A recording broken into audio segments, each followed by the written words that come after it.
그날따라 유난히 아침 햇살이 좋았어요. 늙은 몸뚱어리를 일으켜 창밖을 보니 며칠간 심술을 부리던 하늘이 언제 그랬냐는 듯 새파란 얼굴을 하고 있었습니다. 저런 날은 빨래를 해도 좋고 장에 나가 사람 구경을 해도 좋은 날이지요. 평생을 시장 바닥에서 닳고 다른 몸이라 그런지 이렇게 날이 좋은 날이면 괜히 마음이 들뜨곤 합니다. 거실로 나가니 며느리 이민지가 벌써 아침상을 차리고 있었어요. 고소한 들기름 냄새가 집 안가득했습니다. 어머니, 일어나셨어요? 어젯밤에 주무시는데 기침을 좀 하시는 것 같아서요. 따뜻하게 소고기 묵국 좀 끓여봤어요. 살갑게 웃는 얼굴이 참 예뻤습니다. 처음 우리 집에 시집 오던 날, 제 아들 동철이 옆에 서서 수줍게 고개를 숙이던 그 모습 그대로였어요. 저 고운 얼굴에 속아 지난 세월, 제 모든 것을 다 내어주었지요. 아들 내외가 산다고 했던 아파트 대출금도 제 퇴직금으로 막아주었고, 민지가 타고 다니는 저번적이는 새 차도 제 마지막 남은 땅을 팔아 사준 것이었습니다. 자식 이기는 부모 없다는 말이 맞아요. 아들 녀석이 좋다고 하니 며느리가 해달라는 대로 다 해줄 수밖에요. 하지만 요즘 들어 민지의 행동이 조금 이상했어요. 부쩍 제 건강을 챙기는 척하면서 서랍장 깊숙이 넣어둔 제 인감도장이나 통장은 어디에 두었는지 은근슬쩍 묻곤 했습니다. 어머니, 그런 건 잘 보이는데 두셔야 나중에 찾기 편해요. 하며 제 딴에는 저를 위하는 척했지만 그 눈빛의 서린 욕심을 제가 모를 리가 없었지요. 시장에서 수십 년간 사람 상대하며 잔뼈가 굵은 이 이해자의 눈을 속이기엔 아직 한참 어린 아이였습니다. 그래도 저는 속아주는 척했어요. 아들 동철이 때문이었습니다. 하나뿐인 아들이 저 여자에게 꽉 잡혀 사는 걸 뻔히 아는데 제가 여기서 며느리와 등이라도 지면 아들 녀석만 중간에서 힘들어질 테니까요. 그저 모르는 척, 어수룩한 늙은이인 척 웃어넘기는 것이 제가 할 수 있는 전부였습니다. 어이구, 우리 며느리 솜씨가 날로 느네. 국물이 아주 끝내준다. 저는 일부러 더 크게 칭찬하며 국물을 들이켰어요. 민지는 뭐가 그리 좋은지 어머니 입맛에 맞으신다니 다행이에요. 많이 드세요라며 제 밥그릇 위에 김이 모락모락 나는 소고기 한 점을 올려주었습니다. 그 다정한 손길에 잠시나마 마음이 흔들렸던 것도 사실이에요. 어쩌면 제가 너무 삐딱하게만 보는 걸지도 모른다고 저 아이도 나름대로 시어머니에게 잘하고 싶어서 그러는 걸지도 모른다고 애써 좋은 쪽으로 생각하려 했습니다. 밥을 다 먹고 소파에 앉아 텔레비전을 보고 있는데 민지가 화사한 외출복으로 갈아입고 나오더군요. 손에는 반짝이는 자동차 열쇠를 들고 있었어요. 제가 사준 바로 그 차의 열쇠였습니다. 어머니, 오늘 날도 좋은데 우리 장 구경이나 갈까요? 저 아랫동네에 엄청 큰 오일장이 선대요. 제가 가서 어머니 좋아하시는 팥죽도 사드리고 예쁜 옷도 한 벌 해드릴게요. 반짝이는 눈으로 저를 보며 말하는데 그 순간에는 정말 아무런 의심도 하지 못했어요. 어쩌면 아들과의 사이가 서먹해진 것을 눈치채고 제 기분을 풀어주려고 저러는 걸지도 모른다고 생각했습니다. 그래, 모처럼 며느리와 단둘이 나가서 바람이라도 쐬고 오면 답답했던 속이 좀 풀릴지도 모르지요. 그래, 그럼 그럴까? 나야 좋지. 저는 못 이기는 척 대답하며 자리에서 일어났습니다. 민지는 그럼요, 어머니. 얼른 준비하고 나오세요. 제가 차 대기시켜 놓을게요라며 아이처럼 신나서 현관을 나섰습니다. 저는 오랜만에 하는 외출에 조금은 들뜬 마음으로 옷장 깊숙한 곳에 넣어두었던 외출복을 꺼내 입었어요. 조금이라도 젊어 보이고 싶은 마음에 서랍에 넣어두었던 옥반지까지 꺼내 손에 끼었습니다. 모든 것이 평범하고 어쩌면 조금은 특별한 날이 될 수도 있을 거라 믿었던 그 순간이었습니다. 차에 오르자 민지는 신이 나서 라디오를 틀었어요. 구성진 트로트 가락이 차 안에 울려 퍼졌습니다. 저는 창밖으로 빠르게 지나가는 풍경들을 보며 오랜만에 느끼는 해방감에 젖어들었어요. 집이라는 울타리 안에서 아들과 며느리의 눈치를 보며 사는 것이 얼마나 답답했던지 이렇게 차를 타고 달리는 것만으로도 숨통이 트이는 것 같았습니다. 어머니, 좋으세요? 민지가 운전을 하며 백미러로 저를 쳐다보며 물었어요. 저는 고개를 끄덕였습니다. 그럼 좋지. 우리 며느리 덕분에 호강하네. 제 대답에 민지는 만족스러운 듯 웃어 보였습니다. 우리는 한동안 말없이 각자의 생각에 잠겨 달렸어요. 그런데 이상했습니다. 장터로 가려면 읍내 쪽으로 가야 하는데 차는 점점 더 한적한 시골길로 접어들고 있었어요. 주변에는 농가 밭뿐이고 오가는 차도 사람도 보이지 않았습니다. 민지야, 이 길이 맞니? 장터는 이쪽이 아닌 것 같은데. 제가 불안한 마음에 묻자 민지는 아무렇지 않다는 듯 대답했어요. 아, 어머니. 이쪽으로 가면 지름길이 있어요. 금방 도착해요. 저는 그 말을 믿을 수밖에 없었어요. 운전대를 잡고 있는 것은 저 아이였으니까요. 하지만 마음 한구석에서 스멀스멀 피어오르는 불안감은 어쩔 수가 없었습니다. 라디오에서 흘러나오던 흥겨운 트로트 가락도 어느새 소음처럼 거슬리기 시작했어요. 차는 비포장도로로 접어들었고 덜컹거리는 차 안에서 제 몸도 함께 흔들렸습니다. 얼마나 더 달렸을까요? 차는 마침내 잡초만 무성한 넓은 공터 한가운데에 멈춰 섰습니다. 주변에는 버려진 건축 자재들만 뒹굴고 있을 뿐 정말 아무것도 없었어요. 멀리 보이는 산과 파란 하늘만이 이곳이 세상의 끝은 아니라는 것을 알려주고 있었습니다. 다 왔어요, 어머니. 민지가 시동을 끄며 말했어요. 저는 어리둥절한 얼굴로 물었습니다. 여기가 어디인데 다 왔다는 말이냐? 장터는 어디 있고? 그 순간이었어요.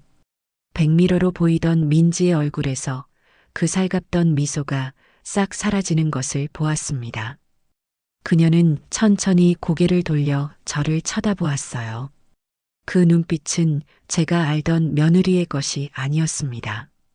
차갑고 날카롭고 무언가에 잔뜩 굶주린 짐승의 눈빛이었어요. 장터요? 어머니, 아직도 그런 게 있을 거라고 생각하셨어요? 그녀의 목소리는 얼음장처럼 차가웠습니다. 내리세요. 뭐라고? 내리시라고요. 이제 이 집이랑 재산 다 제 거예요. 곱게 넘기시면 다시는 어머니 앞에 나타나는 일 없을 테니까 좋은 말 할 때 내리세요. 저는 제 귀를 의심했습니다. 지금 제 앞에서 저렇게 끔찍한 말을 내뱉는 사람이 몇 시간 전까지만 해도 제게 따뜻한 국을 끓여주던 그 며느리란 말인가. 머릿속이 하얗게 변하고 심장이 쿵하고 바닥으로 떨어지는 것 같았어요. 민지야, 너 지금 무슨 말을 하는 거니? 내가 뭘 잘못 들은 거지? 잘못 들은 거 아니에요. 똑똑히 들으셨잖아요. 이제 어머니는 필요 없어요. 아들도 이 집도 돈도 다 제 거니까 어머니는 그냥 여기서 조용히 사라져 주시면 돼요. 그녀는 차 문을 열고 제 쪽으로 오더니 제 팔을 거칠게 잡아 끌기 시작했습니다. 평생 누구에게도 함부로 잡혀본 적 없는 제 팔뚝에 그녀의 소나기 힘이 악착같이 파고들었어요. 이건 알아. 이게 무슨 짓이냐? 저는 소리치며 버텼지만 작정한 젊은 사람의 힘을 늙은 제가 당해낼 수는 없었습니다. 저는 속수무책으로 차 밖으로 끌려 나왔고 그대로 흙바닥에 내팽개쳐졌어요. 입고 있던 고운 외출복이 흙먼지로 더러워졌고 손에 끼었던 옥반지에 흠집이 났습니다. 민지는 차 안에서 제 작은 손가방 하나를 꺼내 발치에 던져주었어요. 그리고는 저를 벌레 보듯 내려다보며 말했습니다. 그동안 감사했어요, 어머니. 아니, 이제 어머니도 아니지. 잘 살아보세요, 여기서. 그 말을 마지막으로 그녀는 운전석으로 돌아가 앉았습니다. 저는 넘어진 채로 믿을 수 없다는 듯 그녀를 쳐다보았어요. 제발 이게 꿈이기를 바랐습니다. 악몽에서 깨어나면 모든 것이 제자리로 돌아와 있기를 간절히 기도했어요. 하지만 차는 매정하게 시동을 걸었고 굉음을 내며 움직이기 시작했습니다. 안 돼. 민지야. 나를 두고 가지 마라. 제발. 저는 정신을 차리고 일어나 차를 향해 달려가려 했지만 다리에 힘이 풀려 다시 주저앉고 말았어요. 차는 제 절규를 비웃기라도 하듯 속도를 높여 공터를 빠져나갔습니다. 흙먼지가 사방으로 튀어 제 얼굴과 옷을 뒤덮었고 저는 콜록거리며 그 자리에 쓰러졌습니다. 차가 떠난 자리에는 깊은 정적만이 남았습니다. 멀리서 들려오는 바람 소리만이 제가 살아있다는 것을 증명해 주는 듯 했어요. 저는 멍하니 차가 사라진 쪽을 바라보았습니다. 평생을 바쳐 키운 아들, 제 모든 것을 내어준 며느리. 그들이 저에게 돌려준 것은 이 차가운 흙바닥과 지독한 배신감이었습니다. 그제야 눈물이 터져 나왔어요. 아이고, 동철아. 아들의 이름을 부르짖으며 목 놓아 울었습니다. 서러움과 분노, 배신감과 절망감이 한꺼번에 몰려와 심장을 찢는 것 같았어요. 하늘은 어찌 이리도 무심한지 아침에 보았던 그 새파란 얼굴 그대로 저를 내려다보고 있었습니다. 얼마나 울었을까요? 눈물도 더는 나오지 않았습니다. 해는 조금씩 서쪽으로 기울고 있었고 날은 점점 더 쌀쌀해졌어요. 저는 흙먼지 투성이가 된 몸을 간신히 일으켜 세웠습니다. 사방을 둘러보아도 보이는 것은 허허 벌판뿐. 버스 정류장은커녕 지나가는 차 한 대 보이지 않았습니다. 저는 완전히 혼자였습니다. 차가 사라진 자리에는 희뿌연 흙먼지만이 남아 맴돌았습니다. 그 먼지가 가라앉고 나자 세상에는 저와 바람 소리만이 남겨진 듯 했습니다. 귀가 먹먹할 정도의 정적이 제 온몸을 짓눌렀어요. 방금 전까지 제 귓가를 찢어놓던 며느리의 그 악독한 목소리, 차가 굉음을 내며 떠나던 소리가 거짓말처럼 사라지고 나니 오히려 현실감이 없어 비틀거릴 지경이었습니다. 저는 한동안 그 자리에 못 박힌 듯 서서 차가 사라진 쪽만 멍하니 바라보았어요. 혹시라도, 정말 혹시라도 저 아이가 다시 차를 돌려 돌아오지 않을까 하는 신락 같은 희망 때문이었을까요? 아니면 이 모든 것이 지독한 악몽이기를 바라는 마지막 발버둥이었을까요? 해가 지기 시작하면서 푸르던 하늘은 서서히 붉은 빛으로 물들기 시작했습니다.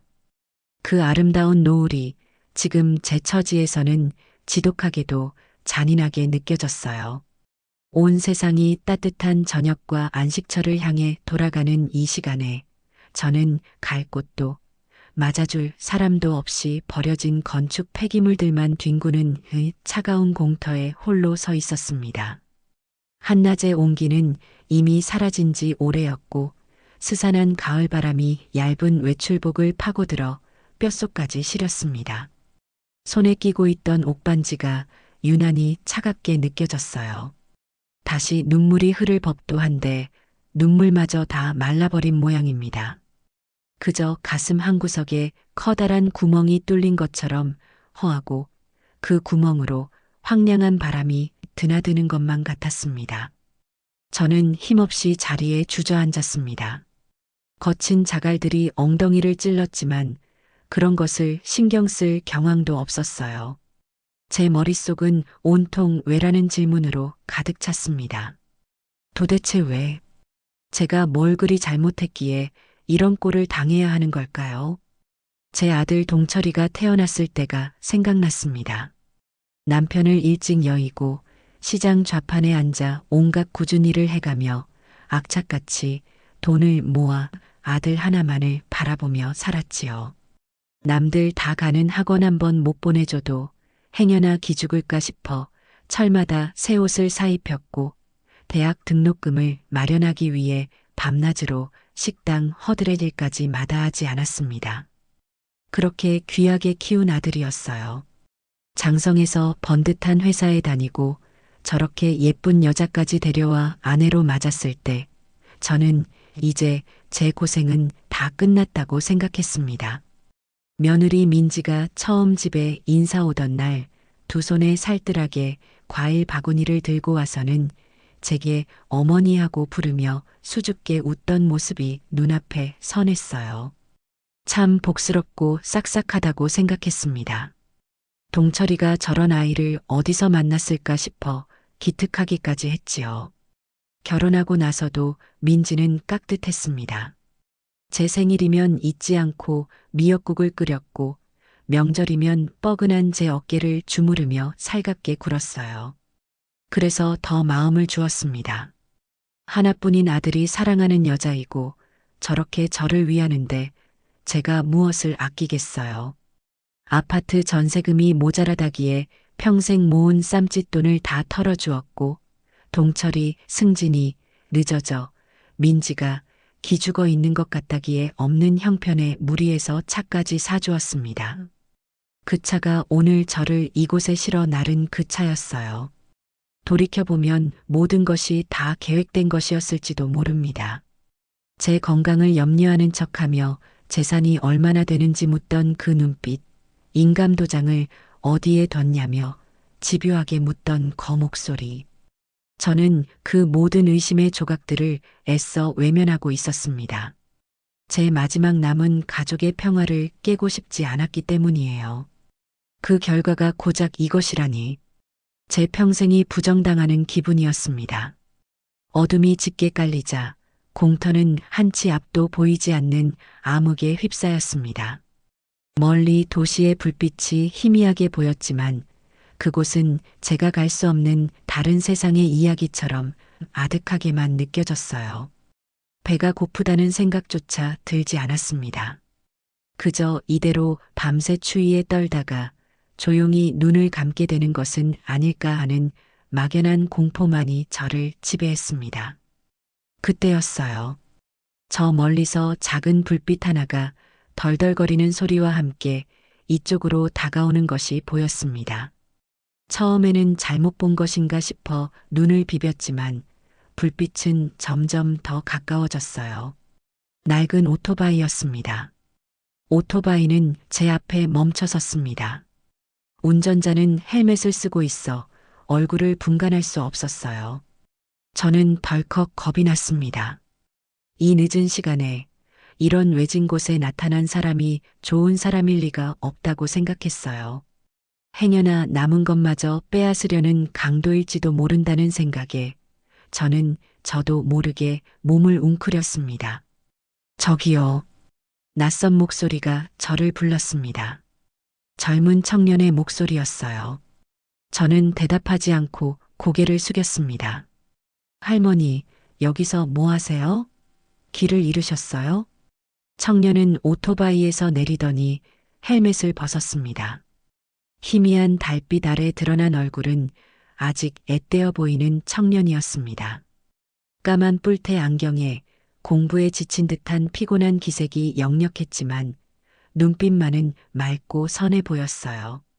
그는 제 행색을 위아래로 훑어보더니 걱정스러운 표정을 지었습니다. 흙먼지 투성이가 된 제 모습이 누가 봐도 정상은 아니었을 겁니다. 괜찮으세요? 어디 다치신 곳은 없으시고요? 그는 제 앞에 쪼그리고 앉아 눈을 맞추며 물었습니다. 저는 경계심을 풀지 않은 채 고개만 저었어요. 세상에 믿을 사람 하나 없다는 생각이 머릿속을 가득 채우고 있었으니까요. 제 가족조차 저를 이렇게 내쳤는데 생판 처음 보는 젊은이를 어떻게 믿을 수 있겠어요. 이 시간에 여긴 차도 안 다니는데 일단 여기서 벗어나셔야죠. 제가 읍내까지 태워다 드릴까요? 청년의 목소리에는 어떤 꾸밈이나 악의도 느껴지지 않았습니다. 그저 공경에 처한 늙은이를 걱정하는 순수한 마음만이 담겨 있었어요. 저는 잠시 망설였습니다. 이 사람을 따라 나서도 될까? 하지만 이대로 있다가는 정말 얼어 죽을지도 모른다는 생각이 들자 선택의 여지가 없었습니다. 저는 힘없이 고개를 끄덕였어요. 감사합니다. 목이 잠겨 갈라진 목소리가 겨우 비집고 나왔습니다. 청년은 별 말씀을요라며 저를 부축해 일으켜 세웠습니다. 그의 손은 따뜻했어요. 저는 그 온기에 저도 모르게 울컥 눈물이 쏟아질 뻔했습니다. 청년은 저를 오토바이 뒷좌석에 조심스럽게 태우고는 자신의 외투를 벗어 제 어깨에 덮어주었습니다. 꽉 잡으세요, 할머니. 그 말을 끝으로 오토바이는 다시 덜덜거리며 출발했습니다. 저는 청년의 허리를 꼭 잡았습니다. 차가운 밤 공기를 가르며 달리는 동안 저는 이상하게도 마음이 조금씩 놓이는 것을 느꼈어요. 칠흑 같은 어둠 속에서 저를 발견해준 저 작은 불빛이 마치 제 인생의 마지막 동화줄처럼 느껴졌습니다. 청년은 저를 읍내의 작은 24시간 국밥집으로 데려갔습니다. 뿌연 김이 서린 창문 너머로 따뜻한 불빛이 새어나오고 있었어요. 가게 안으로 들어서자 구수한 돼지국밥 냄새가 코를 찔렀습니다. 그 냄새를 맡자 그제야 배가 고프다는 사실을 깨달았어요. 할머니, 일단 뭐 좀 드세요. 제가 사드릴게요. 청년은 저를 구석자리에 앉히고는 주인 아주머니에게 국밥 2그릇을 주문했습니다. 저는 괜찮다고 손사래를 쳤지만 그는 막무가내였어요. 곧이어 김이 모락모락 나는 뜨끈한 국밥이 제 앞에 놓였습니다. 저는 숟가락을 들었지만 지난 몇 시간 동안 겪은 일들이 주마등처럼 스쳐 지나가며 도저히 밥을 넘길 수가 없었습니다. 숟가락을 든 채 멍하니 앉아있자 청년이 조심스럽게 입을 열었어요. 할머니, 실례가 안 된다면 무슨 일이 있으셨는지 여쭤봐도 될까요? 제가 아는 분이랑 너무 닮으셔서 저희 할머니 생각이 나서 그냥 지나칠 수가 없었어요. 그의 따뜻한 말 한마디에 꾹꾹 눌러왔던 설움이 결국 터져나오고 말았습니다. 저는 국밥그릇 위로 눈물을 뚝뚝 흘리며 두서없이 제 이야기를 털어놓기 시작했습니다. 며느리가 얼마나 살갑게 굴었는지, 장 구경을 가자고 해서 얼마나 기쁜 마음으로 따라 나섰는지, 그리고 어떻게 그 차가운 공터에 홀로 남겨지게 되었는지, 말을 하는 동안에도 제 자신이 너무나 한심하고 처량해서 몇 번이나 말을 멈추고 울음을 삼켜야 했습니다. 청년은 아무 말 없이 제 이야기를 끝까지 들어주었습니다. 제가 말을 마쳤을 때 그의 얼굴은 분노로 붉게 상기되어 있었어요. 그는 주먹을 꽉 쥐며 말했습니다. 이건 사람이 할 짓이 아닙니다. 명백한 범죄예요. 그의 단호한 목소리에 저는 놀라 고개를 들었습니다. 다른 사람들은 그저 팔자려니 흔한 가족 문제려니 하고 넘어갈 일일 텐데 이 청년은 마치 자기 일처럼 분노하고 있었어요. 저는 지금 사법고시를 준비하고 있어요. 비록 지금은 아무 힘없는 고시생이지만 법이 누구 편인지 똑똑히 보여주고 싶습니다. 그는 가방에서 낡은 법전 한 권을 꺼내 보였습니다. 책의 모서리는 달아 있었고 곳곳에 빽빽하게 무언가 적혀 있었어요. 그가 얼마나 치열하게 살아왔는지를 짐작하게 했습니다. 제가 아는 지식을 총동원해서 할머니를 돕겠습니다. 이건 그냥 넘어갈 일이 절대 아니에요. 저는 그의 눈을 보았습니다. 그 눈에는 동정이 아닌 불의를 참지 못하는 굳은 의지가 담겨 있었어요. 저는 그 순간 깨달았습니다. 하늘이 저를 완전히 버리지는 않았구나. 이 칠흑 같은 절망 속에서도 저렇게 반짝이는 별 하나를 제게 보내주셨구나. 학생, 고맙지만 내가 뭘 할 수 있겠어. 돈도 없고 늙고 힘도 없는데. 제가 기어들어가는 목소리로 말하자 그가 단호하게 제 말을 잘랐습니다. 돈이랑 힘이 없어도 괜찮아요. 할머니께는 진실이라는 가장 큰 무기가 있잖아요. 그리고 이제부터는 제가 할머니의 손과 발이 되어 드릴게요. 그는 냅킨 한 장을 뽑아 제 앞에 놓인 국밥 그릇 옆에 흥건한 눈물 자국을 닦아주었습니다. 그리고는 숟가락을 제 손에 다시 쥐어주며 말했어요. 일단 이거 드세요. 싸우려면 힘이 있어야죠. 오늘부터는 우시면 안 돼요. 대신 독하게 마음 먹으셔야 합니다. 이제부터 시작이니까요. 저는 그의 말을 듣고 숟가락을 들어 국밥을 한술 떴습니다. 눈물과 함께 삼키는 밥은 짰지만 이상하게도 힘이 솟는 것 같았어요. 제 인생은 저무는 노을과 함께 끝났다고 생각했는데 어쩌면 이제부터가 진짜 시작일지도 모른다는 생각이 처음으로 들었습니다. 저는 그날 밤 낯선 청년이 사준 국밥 한 그릇으로 꺼져가던 제 삶의 불씨를 다시 지폈습니다. 국밥집에서 나온 저희는 갈 곳이 마땅치 않았습니다. 제 주머니에는 차비로 쓰려던 푼돈 몇 푼이 전부였고 강민우라는 그 청년 역시 고시원에서 생활하는 처지라 저를 데려갈 형편이 못 되는 듯 했습니다. 민우는 한참을 고민하더니 근처의 24시간 찜질방으로 저를 데려갔습니다. 후텁지근한 공기와 낯선 사람들이 북적이는 곳이었지만 적어도 차가운 밤바람을 피할 수 있다는 것만으로도 감사할 따름이었어요. 민우는 제게 찜질복과 수건을 챙겨주며 말했습니다. 할머니, 오늘은 일단 여기서 주무세요. 내일 아침 일찍 제가 다시 올게요. 밤새 제가 뭘 해야 할지 정리해 보겠습니다. 저는 그의 손을 꼭 잡았습니다. 학생, 정말 고마워서 어쩌지.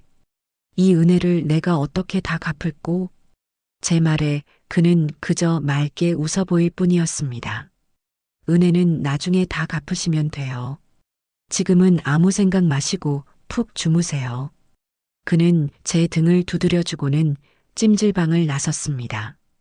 저는 그가 사라지는 뒷모습을 한참이나 바라보았어요. 제 인생에 불쑥 나타난 저 청년이 과연 저를 이 구렁텅이에서 꺼내줄 수 있을까요? 찜질방 한 구석에 자리를 잡고 누웠지만 잠이 올 리가 없었습니다. 주변에서는 사람들의 코 고는 소리, 뒤척이는 소리가 요란했지만 제 머릿속은 앞으로 어떻게 해야 할지에 대한 생각으로 복잡하게 얽혀 있었어요. 제 통장, 제 집, 그리고 제 남은 인생. 이 모든 것을 그 악독한 며느리의 손에 넘겨줄 수는 없었습니다. 민우의 말대로 이제부터는 독하게 마음을 먹어야 했습니다. 다음 날 아침 약속한 시간에 맞춰 민우가 저를 찾아왔습니다. 밤새 잠을 설친 듯 눈이 퀭했지만 표정만은 그 어느 때보다 결연해 보였어요. 그는 작은 수첩을 꺼내 들고 제 앞에 앉았습니다. 할머니, 밤새 정리해 봤어요. 우리가 지금 당장 해야 할 일이 3가지 있습니다. 그의 목소리에는 힘이 실려 있었어요. 저는 그의 입을 쫓아 시선을 고정했습니다. 첫째, 할머니 명의의 모든 금융 자산을 즉시 동결시켜야 합니다. 이미 일부 인출했을 수도 있지만 더 큰 피해를 막는 게 급선무예요. 둘째, 어제 있었던 일을 근거로 경찰에 정식으로 고소장을 접수해야 합니다. 셋째, 할머니의 법적 소유권을 명확히 하기 위한 증거들을 수집해야 하고요. 그는 법률 용어를 섞어가며 체계적으로 설명했지만 제가 이해하기 쉽도록 하나하나 풀어서 이야기해 주었습니다. 저는 그가 이끄는 대로 고개를 끄덕일 뿐이었어요. 저희는 찜질방을 나와 가장 먼저 공중전화를 찾아갔습니다. 제게는 휴대폰이 없었기 때문이에요. 민우는 수첩에 적어온 은행 고객센터 번호로 전화를 걸어 제게 수화기를 넘겨주었습니다. 저는 떨리는 목소리로 상담원에게 제 신분을 밝히고 통장과 카드를 분실했으니 즉시 모든 거래를 정지해 달라고 요청했습니다. 본인 확인을 위한 몇 가지 질문에 대답하는 동안 손에 쥔 수화기가 땀으로 축축해졌어요. 네, 고객님. 모든 계좌 지급 정지 처리 완료되었습니다. 상담원의 말을 듣고 나서야 안도의 한숨을 내쉴 수 있었습니다. 하지만 안심하기는 일렀습니다. 상담원은 이어서 말했어요.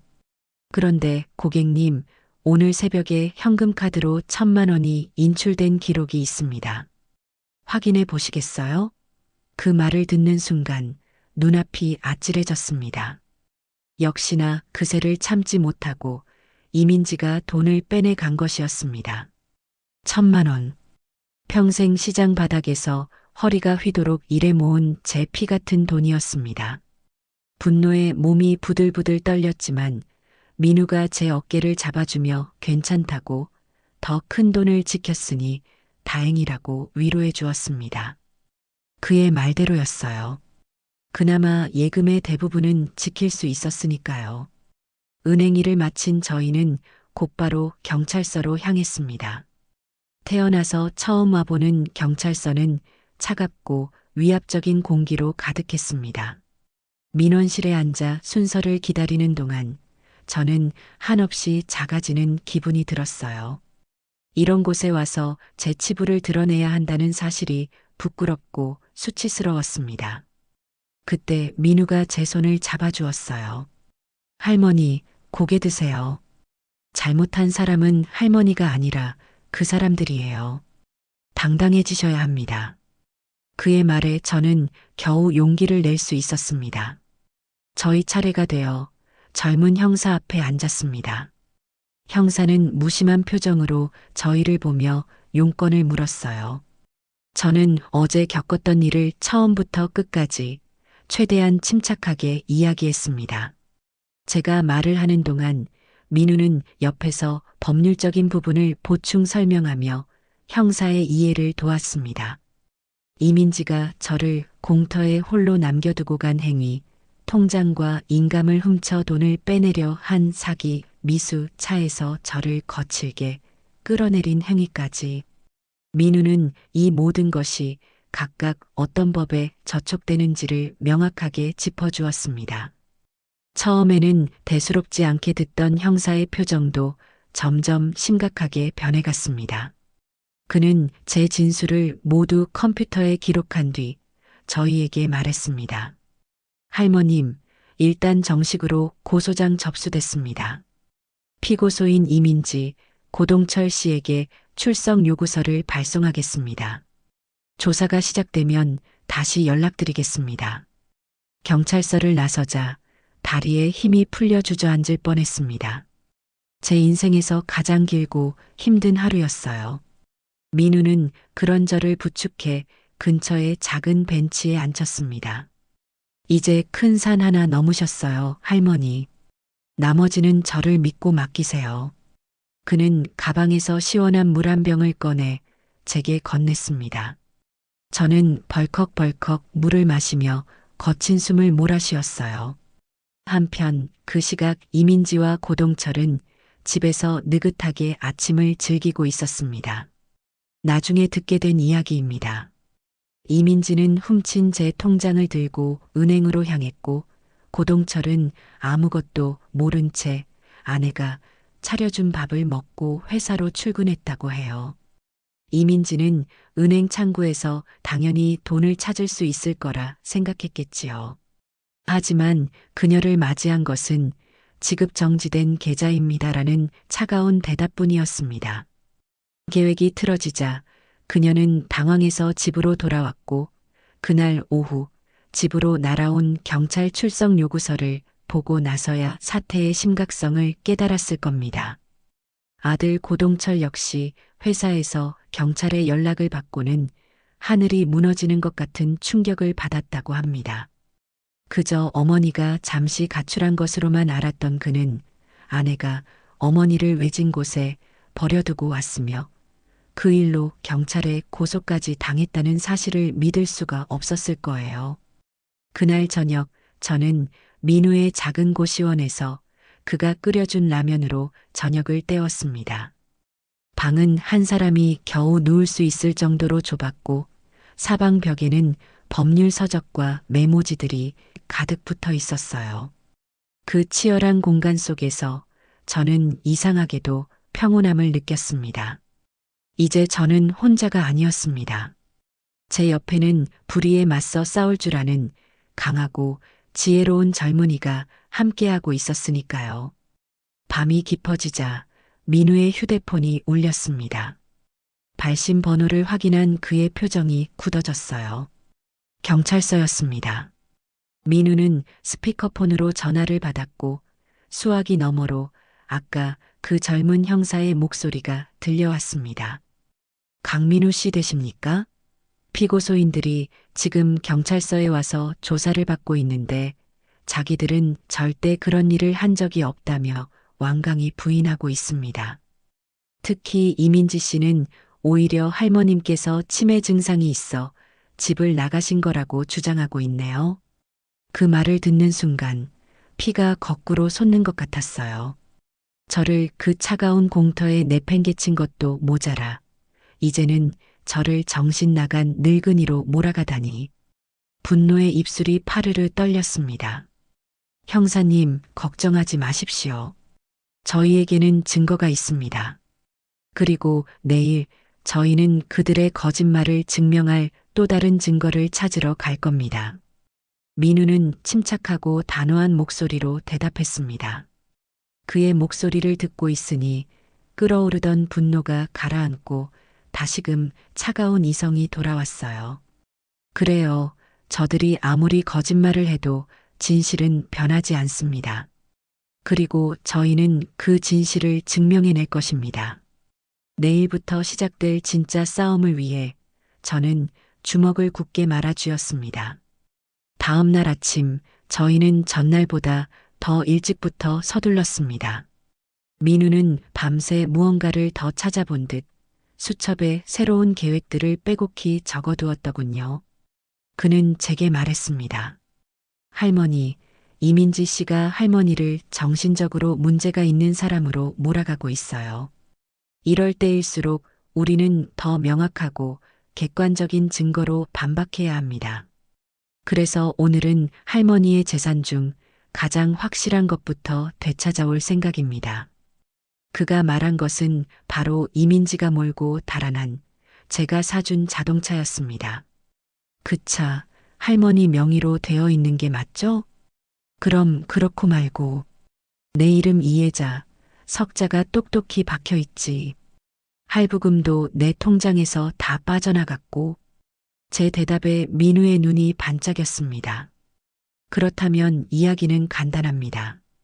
그 차는 법적으로 완벽한 할머니의 재산이에요. 이민지 씨는 할머니의 차를 훔쳐간 것이나 다름없습니다. 저희는 곧장 구청으로 향했습니다. 자동차 등록과 관련된 서류를 발급받기 위해서였어요. 복잡한 서류 절차에 머리가 아팠지만 민우는 막힘없이 일사천리로 일을 처리했습니다.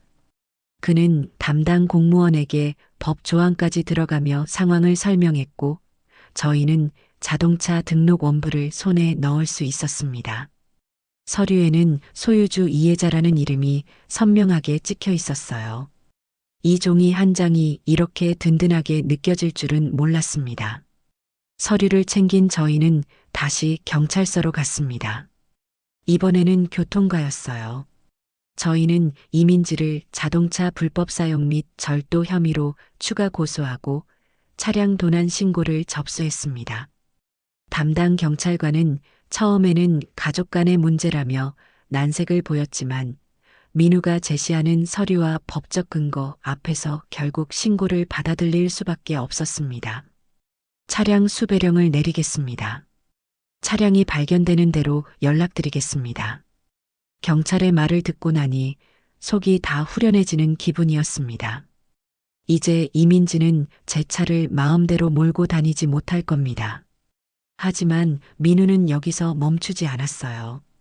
경찰이 찾아주기만 기다릴 수는 없어요. 아마 이민지 씨는 할머니 돈으로 호화로운 생활을 즐기고 있을 겁니다. 저희가 직접 찾아 나서죠. 저는 어리둥절했습니다. 아니, 우리가 그 넓은 땅에서 어떻게 그 차를 찾는단 말이냐? 제 물음에 민우는 의미심장한 미소를 지었습니다. 그는 고시원 방으로 돌아가 컴퓨터를 켰습니다. 그는 이민지의 이름으로 된 SNS 계정을 검색하기 시작했어요. 요즘 젊은 사람들은 자신의 일상을 그런 곳에 다 올린다는 것이었습니다. 역시나 이민지는 자신의 SNS에 보란 듯이 사진들을 올려놓고 있었습니다. 오랜만에 즐기는 여유라는 글과 함께 올라온 사진 속에서 그녀는 고급 호텔 스파의 가운을 입고 샴페인 잔을 들고 있었어요. 배경으로 보이는 창밖 풍경을 단서로 민우는 그녀가 시내의 한 고급 호텔에 머물고 있다는 사실을 금방 알아냈습니다. 찾았어요, 할머니. 이 호텔입니다. 그의 집요함과 영리함에 저는 혀를 내둘렀습니다.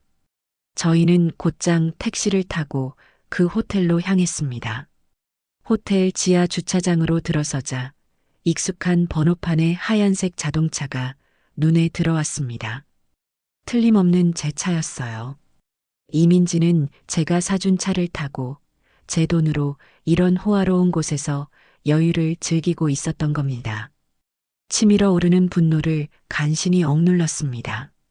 민우는 미리 준비해온 견인차 기사에게 연락을 했습니다.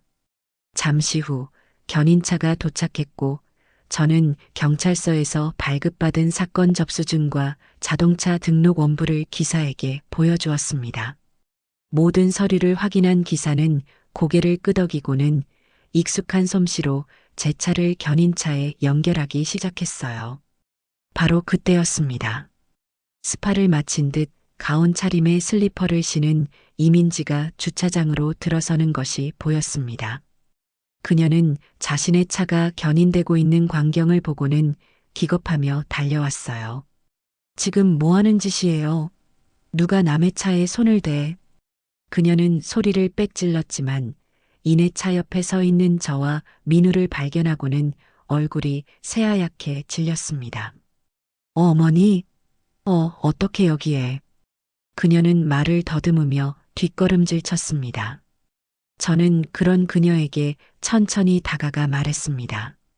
내 차를 내가 되찾아가는데 무슨 문제라도 있니? 제 목소리는 낮고 차갑게 울렸습니다. 이건 제 차잖아요. 어머니가 저 사주신 거잖아요. 그래, 내가 사줬지. 하지만 명의는 여전히 내 이름으로 되어 있더구나. 그리고 너는 나를 속이고 이 차를 훔쳐 달아났지. 그러니 이건 더 이상 너의 차가 아니다. 이민지는 아무런 대꾸도 하지 못했습니다.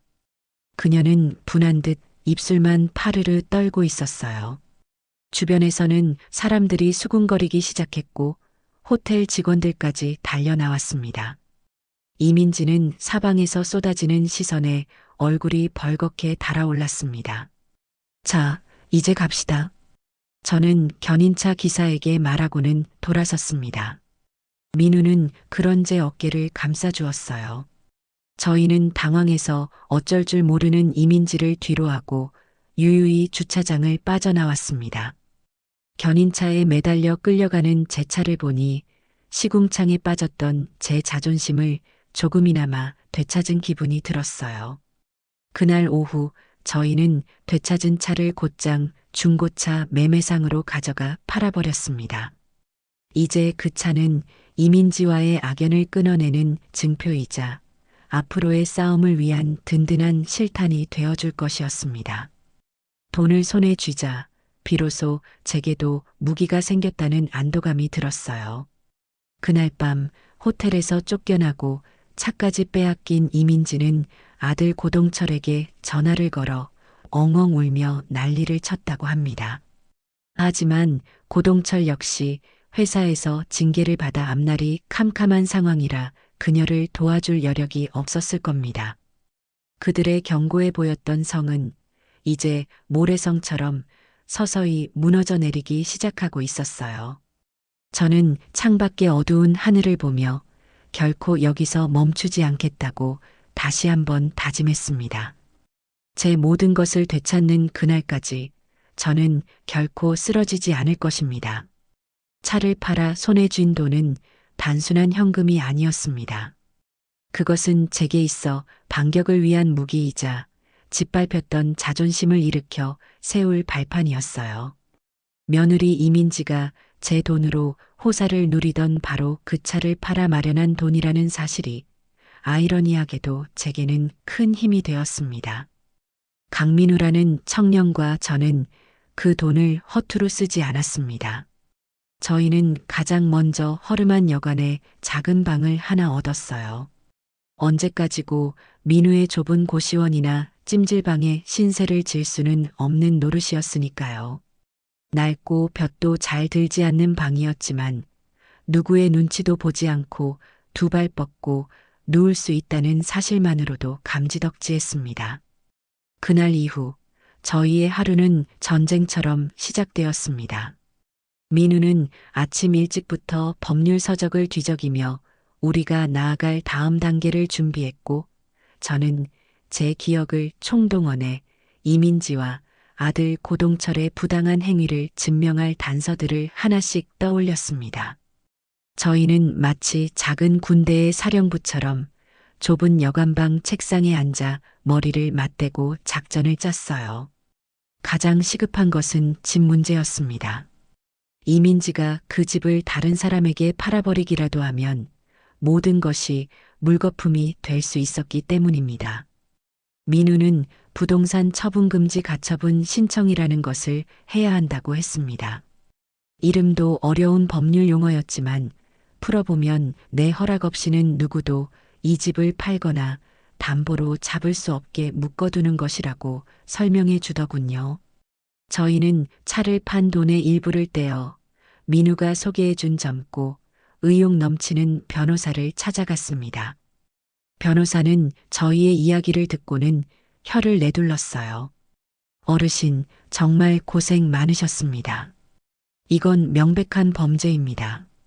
저희가 최선을 다해 돕겠습니다. 변호사의 확신에 찬 말을 들으니 천군만마를 얻은 듯 마음이 든든해졌습니다. 변호사는 신속하게 법원에 서류를 접수했고 저희는 초조하게 결과를 기다리는 수밖에 없었습니다. 기다리는 동안에도 저희는 멈추지 않았습니다. 이민지가 제 카드를 훔쳐 백화점에서 명품을 사들인 내역을 카드사에 요청해 확보했고 아들 고동철이 제 이름으로 몰래 대출 상담을 받았던 기록도 찾아냈습니다. 파면 팔수록 나오는 그들의 악행에 저는 몇 번이나 주저앉고 싶었지만 그때마다 민우가 제 곁을 지켰습니다. 그는 제게 단순한 조력자가 아니었어요. 때로는 아들처럼, 때로는 손자처럼 제 곁에서 기운을 북돋아주는 유일한 가족이었습니다. 그러던 어느 날 변호사에게서 전화가 왔습니다. 가처분 신청이 법원에서 받아들여졌다는 소식이었습니다. 이제 이민지는 제 집을 마음대로 할 수 없게 된 것입니다. 저는 수화기를 붙잡고 그 자리에 서서 한참을 울었습니다. 서러움의 눈물이 아니었어요.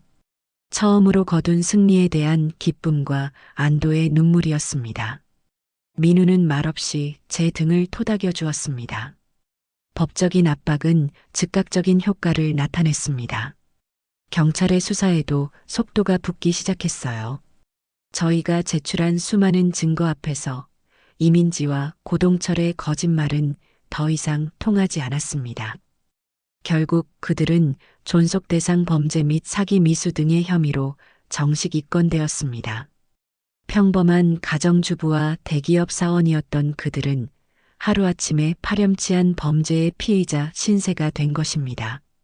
소식은 아들 고동철의 회사에도 전해졌습니다. 회사는 경찰로부터 수사 협조 공문을 받자 발칵 뒤집혔다고 해요.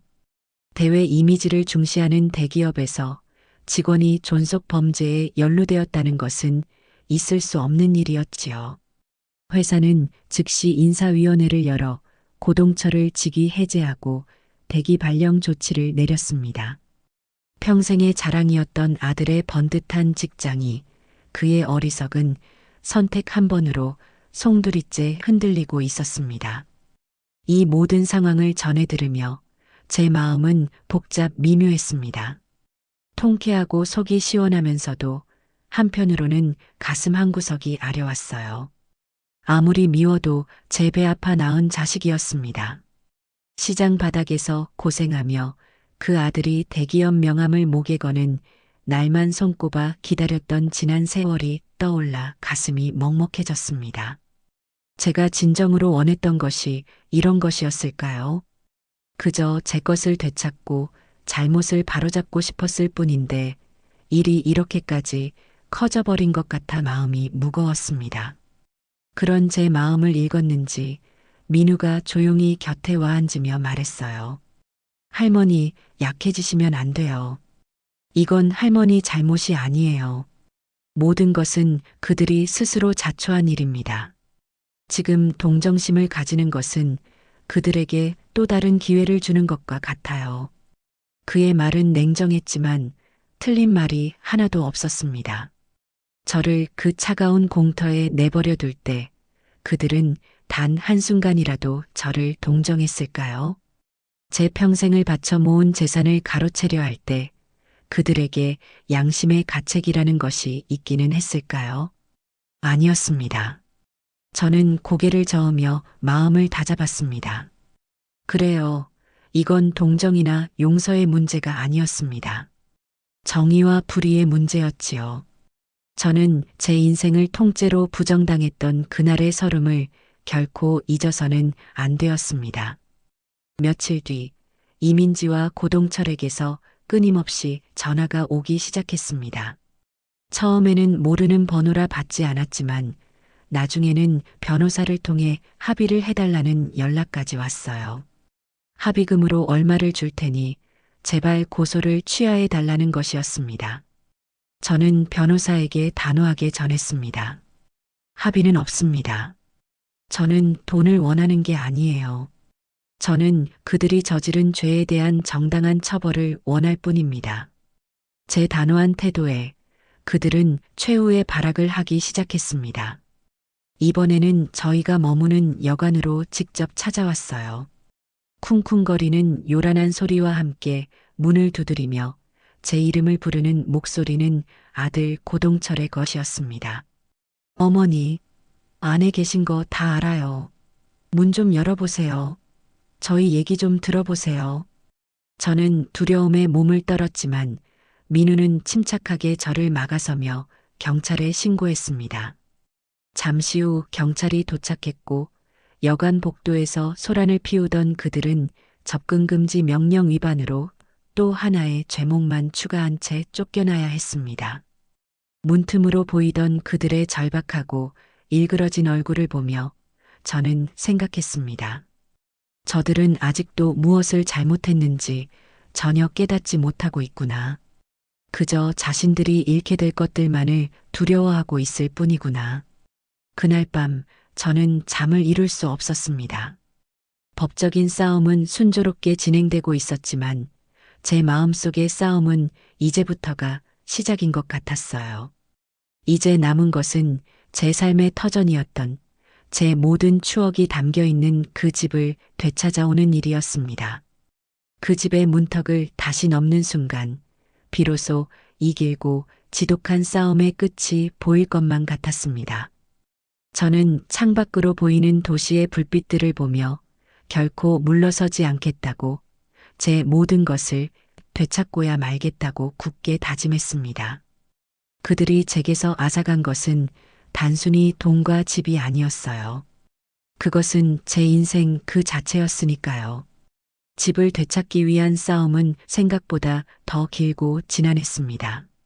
주택명도 소송이라는 또 하나의 낯선 법적 절차를 거쳐야만 했습니다. 그것은 법의 힘을 빌려 제 집에 무단으로 살고 있는 사람들을 내보내는 과정이었어요. 변호사는 승소를 자신했지만 법원의 판결이 나오기까지는 몇 달의 시간이 걸릴 거라고 했습니다. 그 시간 동안 이민지와 고동철은 여전히 제 집에서 살고 있었습니다. 제 돈으로 산 소파에 앉고 제 돈으로 산 침대에서 잠을 자며 버티고 있었던 거지요. 그 사실을 생각할 때마다 속에서 천불이 났지만 저는 민우의 조언에 따라 묵묵히 때를 기다렸습니다. 기다리는 동안 저희는 마냥 손을 놓고 있지만은 않았습니다. 저희에게는 아직 해야 할 일이 남아 있었으니까요. 바로 이민지가 저지른 또 다른 악행들을 밝혀내는 것이었습니다. 저는 기억을 더듬어 민지가 평소 친하게 지내던 아파트 부녀의 사람들과 계모임 친구들의 연락처를 찾아냈습니다. 민우는 그들에게 조심스럽게 접근했어요. 처음에는 다들 이민지를 두둔하며 저희를 경계했습니다. 하긴 그들 눈에는 이민지가 싹싹하고 상냥한 새댁으로만 보였을 테지요. 하지만 민우가 경찰의 사건 접수증과 법원에 가처분 결정문 같은 객관적인 증거들을 보여주며 차근차근 진실을 설명하자 그들의 태도는 조금씩 바뀌기 시작했습니다. 특히 이민지가 제 카드로 수백만 원짜리 명품 가방을 사고는 계모임에서는 남편이 선물해 준 것이라며 자랑했다는 사실을 알게 되자 다들 경악을 금치 못했어요. 진실의 힘은 무서웠습니다. 한 사람, 두 사람 입을 열기 시작하자 그동안 이민지의 가식 뒤에 숨겨져 있던 추악한 모습들이 드러나기 시작했습니다. 그녀가 부녀의 공금을 몰래 빼돌려 쓴 정황, 개원들 몰래 갯돈을 먼저 타서 쓴 사실까지 모든 것이 밝혀졌어요. 그녀는 시어머니인 저뿐만 아니라 자기를 믿고 따르던 주변 사람들까지 속여왔던 겁니다. 이 모든 증언들은 차곡차곡 증거로 수집되어 변호사에게 전달되었습니다.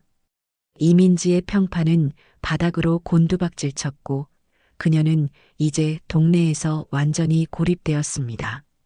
한때는 동네의 중심이었던 그녀가 이제는 누구도 상종하려 하지 않는 기피 대상이 된 것입니다.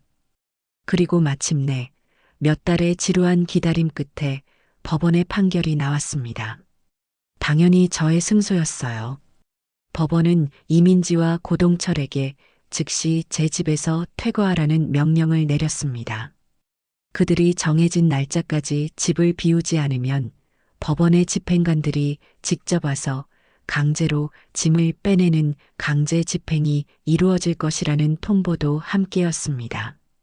판결문을 받아든 순간 저는 감정이 북받쳐 올라 아무 말도 할 수 없었습니다. 제 인생의 가장 큰 오점을 지워낼 기회가 드디어 온 것입니다. 이제 정말 끝이 보이기 시작했습니다. 물론 그들은 순순히 물러나지 않았습니다. 정해진 날짜가 지나도록 그들은 제 집에서 버텼습니다. 결국 저희는 강제 집행을 신청할 수밖에 없었어요. 집행 날짜가 잡히고 저는 그날 아침 일찍부터 민우와 함께 제 집 앞으로 갔습니다. 제 손에는 법원에서 발급받은 판결문이 들려 있었고 제 곁에는 든든한 민우와 변호사가 함께하고 있었어요. 잠시 후 법원에서 나온 집행관들과 이삿짐 센터 직원들이 도착했습니다.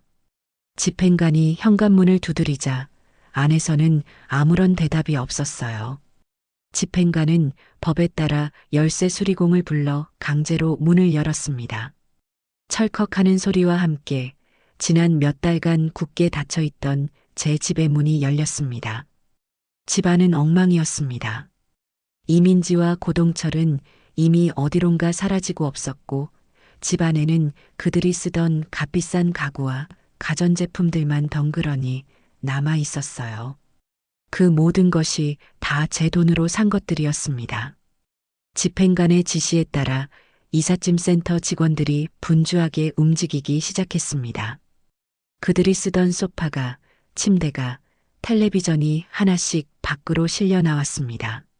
저는 텅 비어가는 집안을 천천히 둘러보았습니다.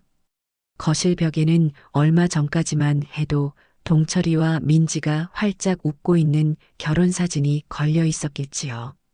지금은 못자국만 흉터처럼 남아 있었습니다. 부엌으로 가보았습니다. 제가 평생을 바쳐 가족들을 위해 음식을 만들던 그 공간.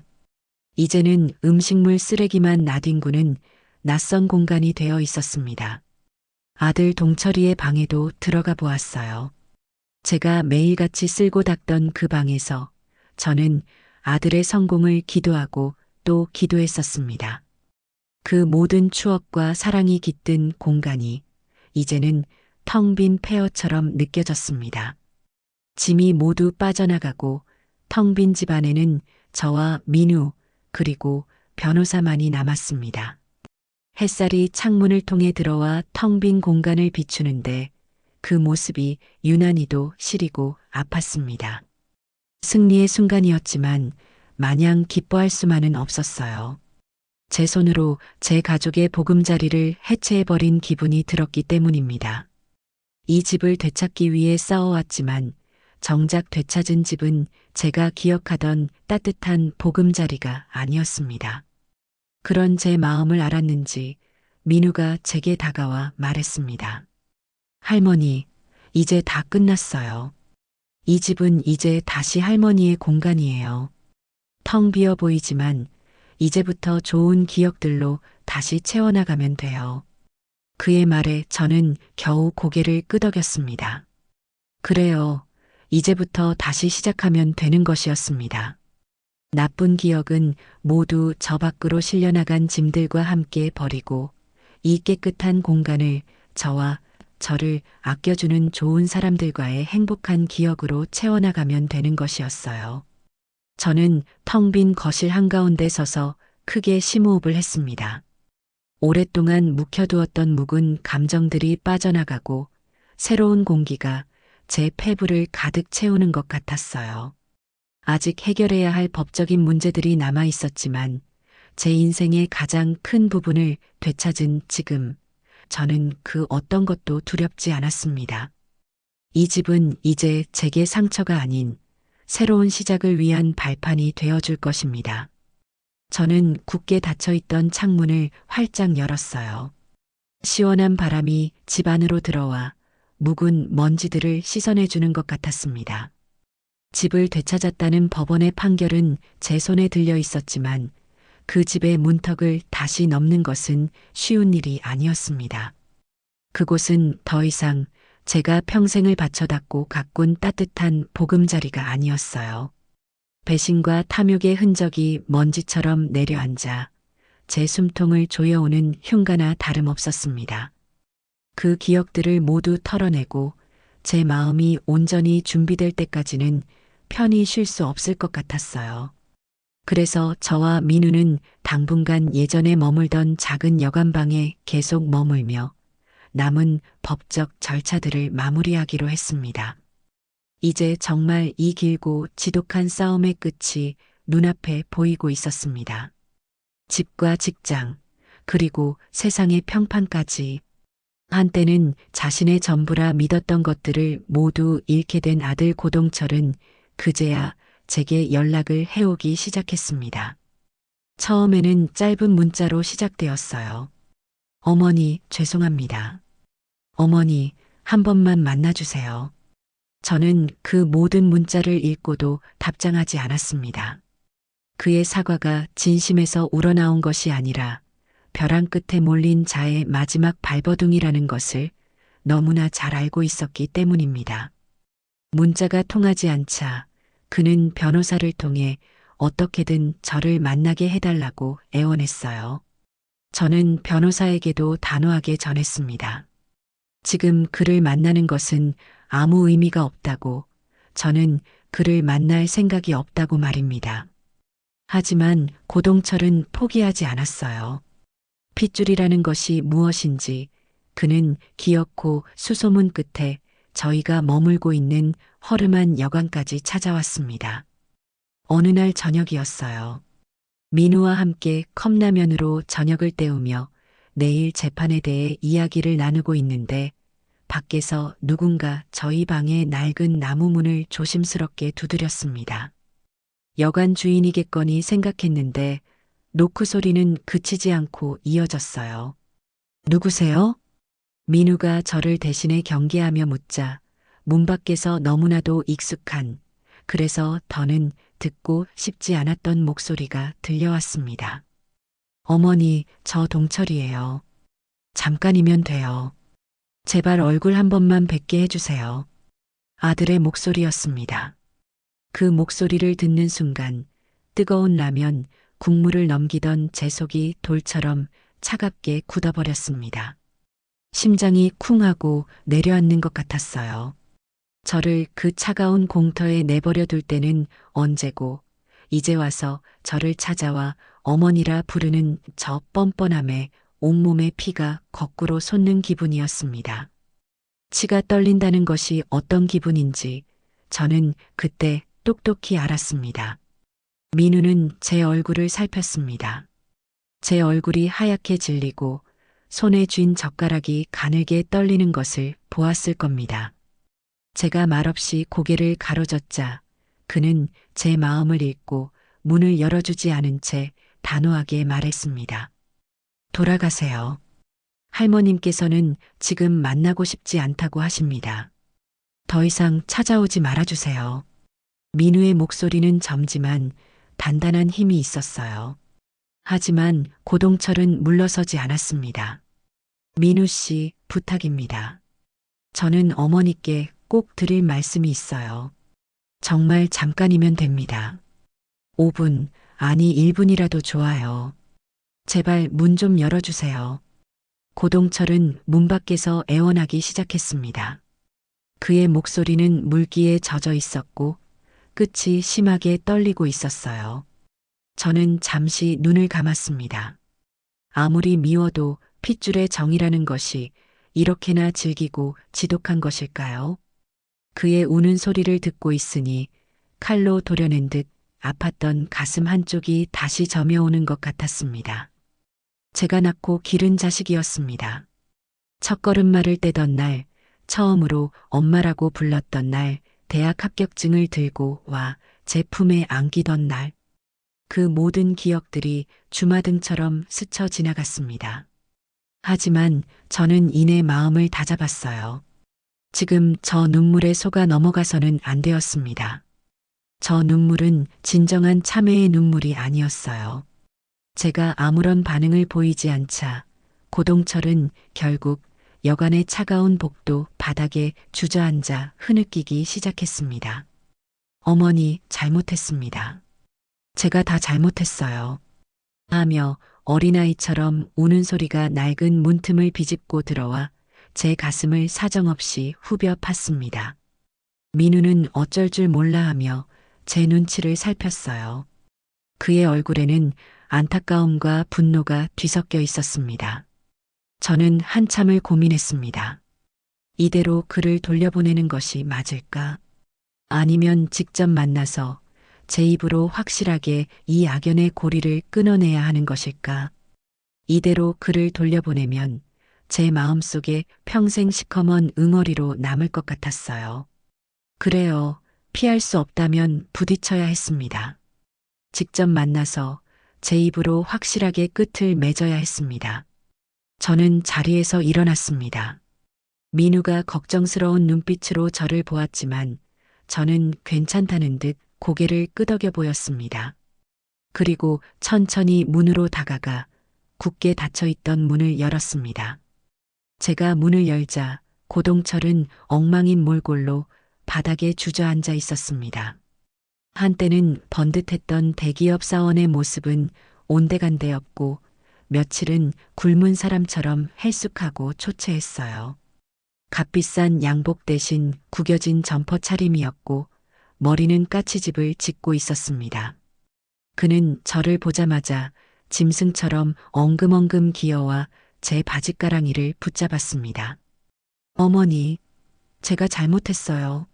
제가 정말 죽을 죄를 지었습니다.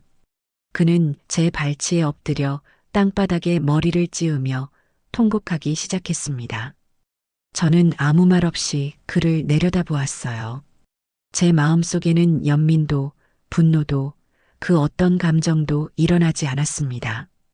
그저 텅 빈 공허함만이 가득할 뿐이었어요. 마치 강 건너 불구경을 하는 것처럼 제 아들의 처절한 모습이 비현실적으로 느껴졌습니다. 드릴 말씀이 있다는 게 고작 이거였니? 제 목소리는 저 자신도 놀랄 만큼 차갑고 메마르게 울렸습니다. 제 차가운 목소리에 고동철은 고개를 들었습니다. 그의 얼굴은 눈물과 콧물로 범벅이 되어 있었고 초점 없는 눈동자는 절망으로 가득 차 있었습니다. 어머니, 다 그 여자 때문이에요. 이민지, 그 여자가 저를 속였어요. 어머니 재산만 가로채면 우리가 더 편하게 살 수 있다고 어머니도 결국에는 그걸 원하실 거라고 저를 매일같이 꼬드겼어요. 저는 정말 어머니를 버릴 생각까진 없었습니다. 그의 변명을 듣고 있으니 실소조차 나오지 않았습니다. 그는 이 마지막 순간까지도 모든 책임을 자신의 아내에게 떠넘기고 있었어요. 자신의 어리석음과 탐욕은 인정하지 않은 채 그저 남의 탓만 하고 있는 그 모습이 너무나도 한심하고 비겁하게 느껴졌습니다. 소가, 너는 내 아내에게 속은 게 아니다. 너는 너 자신의 탐욕에 속은 것이지. 너는 내 어미의 재산에 눈이 멀었던 게야. 그리고 나를 버릴 생각이 없었다고? 내가 내 아내의 손에 이끌려 차에 오를 때 너는 어디서 무엇을 하고 있었지? 내가 차에서 끌려 나와 흙바닥에 내팽개쳐질 때 너는 어디서 무엇을 하고 있었느냔 말이다. 내 아내가 훔친 내 돈으로 차려준 밥을 맛있게 먹고 있지는 않았고 제 날카로운 지적에 고동철은 아무런 대답도 하지 못했습니다. 그는 그저 고개를 숙인 채 어깨를 들썩일 뿐이었어요. 그의 침묵은 그 모든 것을 인정한다는 뜻이었습니다. 너에게는 선택의 기회가 있었다. 아주 여러 번 있었지. 내 어미와 내 아내 사이에서 너는 단 한 번의 망설임도 없이 내 아내를 선택했지. 그리고 그 선택의 결과가 바로 지금 너의 모습이다.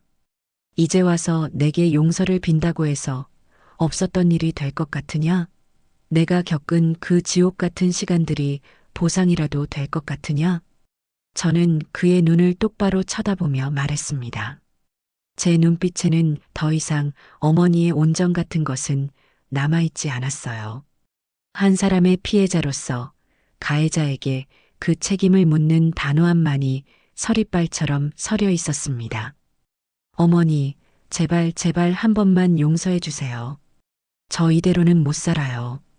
회사는 잘리고 집은 쫓겨나고 이민지 그 여자는 저를 버리고 도망갔어요. 저 이제 정말 갈 곳이 없어요, 어머니. 제발 저 좀 살려주세요. 그의 애원은 처절했지만 제 마음을 움직이지는 못했습니다. 너가 갈 곳이 없는 것이 나와 무슨 상관이냐? 너가 나를 그 공터에 내버려 두었을 때 내게 갈 곳이 있었더냐? 내가 그 칠흑 같은 어둠 속에서 추위와 공포에 떨고 있을 때 너는 따뜻한 집에서 편히 잠을 잤겠지. 이제 와서 네 처지가 딱하게 되었다고 내게 동정을 구하지 마라. 너는 그럴 자격이 없다. 저는 싸늘하게 말하고는 그의 손을 뿌리쳤습니다. 그는 힘없이 바닥으로 쓰러졌어요. 너가 진정으로 용서를 구해야 할 사람은 너가 등 돌리고 외면했던 바로 네 어머니다. 하지만 나는 너를 용서할 생각이 추호도 없다. 그러니 돌아가거라.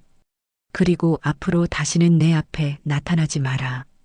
네 죄는 너 스스로 책임지고 네 인생은 너 스스로 해결해라. 그게 내가 너에게 해줄 수 있는 마지막 말이자 마지막 온정이다. 저는 그 말을 끝으로 문을 닫아버렸습니다. 더 이상 그의 얼굴을 보고 싶지 않았습니다. 문 밖에서 고동철이 절규하듯 제 이름을 부르는 소리가 들려왔지만 저는 더 이상 돌아보지 않았습니다. 문에 기대어 서서 저는 가늘게 떨리는 제 손을 내려다보았어요. 제 손으로 아들과의 인연을 완전히 끊어내는 것은 제 살점을 도려내는 것만큼이나 아프고 고통스러운 일이었습니다. 하지만 그러지 않고서는 제가 앞으로 나아갈 수 없다는 것을 너무나도 잘 알고 있었어요.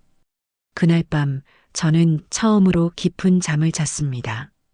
더 이상 저를 괴롭히는 악몽도 제 발목을 잡는 과거의 인연도 없었습니다. 비로소 저는 온전히 저 자신으로 바로 설 수 있게 된 것입니다. 이제 제게 남은 것은 이 모든 싸움을 끝내고 제 곁에 남아준 소중한 사람과 함께 새로운 인생을 시작하는 것뿐이었습니다. 창밖은 여전히 어두웠지만 저는 제 마음속에서 그 어떤 때보다 밝고 환한 해가 떠오르고 있음을 느낄 수 있었습니다. 아들 고동철과의 인연을 제 손으로 정리하고 난 후 제 마음에는 폭풍이 지나간 뒤의 고요함 같은 이상한 평온이 찾아왔어요. 제 손으로 핏줄의 정을 끊어냈다는 사실이 어찌 아프지 않았겠어요. 하지만 골마 터져 악취를 풍기는 상처는 아프더라도 과감히 도려내야만 새살이 돋아날 기회라도 얻는 법입니다. 저는 비로소 제 인생을 수십 년간 갉아먹던 어머니라는 굴레와 과거의 망령으로부터 벗어나 온전히 앞을 향해 나아갈 준비가 되었습니다. 법적인 절차들도 이제 정말 막바지를 향해 달려가고 있었어요. 변호사는 이민지에 대한 재판이 곧 열릴 것이며 저희가 가진 증거들이 워낙 차고 넘쳐서 실형을 피하기는 사실상 불가능할 것이라고 했습니다. 이제 모든 것이 끝나고 제 빼앗겼던 삶을 온전히 되찾을 날만 기다리면 된다고 생각했습니다. 하지만 악연의 끈이라는 것은 생각보다 훨씬 더 질기고 지독했습니다. 남편도 집도 돈도 세상의 평판까지 모든 것을 잃고 벼랑 끝에 몰린 며느리 이민지가 마지막 발악을 하기 시작한 것입니다. 어느 날 저녁이었어요. 민우와 함께 저녁을 먹고 내일 재판에 제출할 마지막 서류들을 검토하고 있는데 여관방에 낡은 전화기가 요란하게 울렸습니다. 민우가 조심스럽게 수화기를 들었고 잠시 후 굳은 얼굴로 제게 수화기를 넘겨주었습니다. 이민지였습니다. 그 악다군이 쓰던 목소리는 온데간데없고 금방이라도 숨이 넘어갈 듯 가냘프고 애처로운 목소리가 수화기 너머에서 들려왔어요. 어머니, 저 민지예요. 제발 제 전화 끊지 마세요. 부탁이에요. 정말 마지막이에요. 저는 말없이 수화기를 들고 있었습니다. 이제 와서 또 무슨 꿍꿍이일까 싶어 온몸의 신경이 곤두섰습니다. 어머니, 제가 다 잘못했어요. 제가 정말 죽을 죄를 지었어요. 제가 미쳤었나 봐요. 이렇게 전화로 드릴 말씀이 아니지만 제가 지금 정말 갈 곳이 없어서요. 어머니, 마지막으로 딱 한 번만 뵙고 싶어요. 직접 어머니 발치에 무릎 꿇고 사죄드리고 제가 받을 처벌도 달게 받겠습니다. 그저 마지막으로 어머니 얼굴 뵙고 용서를 구하고 싶을 뿐이에요. 그녀는 울음에 잠겨 말을 제대로 잇지 못했습니다. 그 처절한 목소리를 듣고 있으니 순간적으로 마음이 흔들릴 뻔했습니다. 하지만 저는 그녀의 연기에 더는 속지 않았습니다. 저를 그 차가운 공터에 내버려 둘 때의 그 싸늘하고 경멸에 가득 찼던 눈빛을 저는 죽는 날까지 잊을 수 없었기 때문입니다. 할 말 있으면 너의 변호사를 통해 하거라. 나는 너와 더 이상 할 이야기가 없다. 저는 냉정하게 말하고 전화를 끊으려 했습니다. 그러자 이민지가 다급하게 소리쳤어요. 그 목소리에는 감출 수 없는 조급함이 묻어 있었습니다. 어머니, 합의금이라도 드리고 싶어서 그래요. 제가 잘못해서 어머니 돈을 썼지만 그래도 남은 돈이라도 돌려드리고 싶어서요. 어머니가 사주셨던 차 판 돈, 그거라도 돌려드리고 싶어서 그러니 제발 한 번만 만나주세요. 이거라도 받으셔야 하잖아요. 돈 이야기를 꺼내는 순간 저는 그녀의 속셈을 완벽하게 알아차렸습니다. 그녀는 진심으로 사죄하려는 것이 아니었어요. 합의를 핑계로 저를 만나 어떻게든 이 불리한 상황을 뒤집어 보려는 마지막 수작을 부리는 것이 틀림없었습니다. 저는 전화를 끊고 옆에서 모든 것을 듣고 있던 민우를 보았습니다. 민우의 표정 역시 심각하게 굳어 있었어요. 할머니, 이건 명백한 함정이에요. 절대 만나시면 안 됩니다. 저 여자는 지금 제정신이 아닐 거예요. 나도 안다. 저 아이가 순순히 용서를 빌 리가 없지. 마지막까지 저렇게 발악을 하는구나. 아마 할머니를 만나서 대화를 몰래 녹음하려는 속셈일 거예요. 할머니께서 조금이라도 과격한 말씀을 하시거나 합의금을 요구하는 듯한 뉘앙스로 말을 하도록 유도해서 재판에서 피해자가 돈을 요구하며 과도한 합의를 종용했다는 식으로 자신에게 유리한 증거로 사용하려는 겁니다. 혹은 일부러 할머니를 자극해서 몸싸움을 일으키려 할 수도 있고요. 어떻게든 재판을 자신에게 유리한 쪽으로 끌고 가려는 수작입니다. 민우의 분석은 정확했습니다. 저 역시 그렇게 생각하고 있었어요.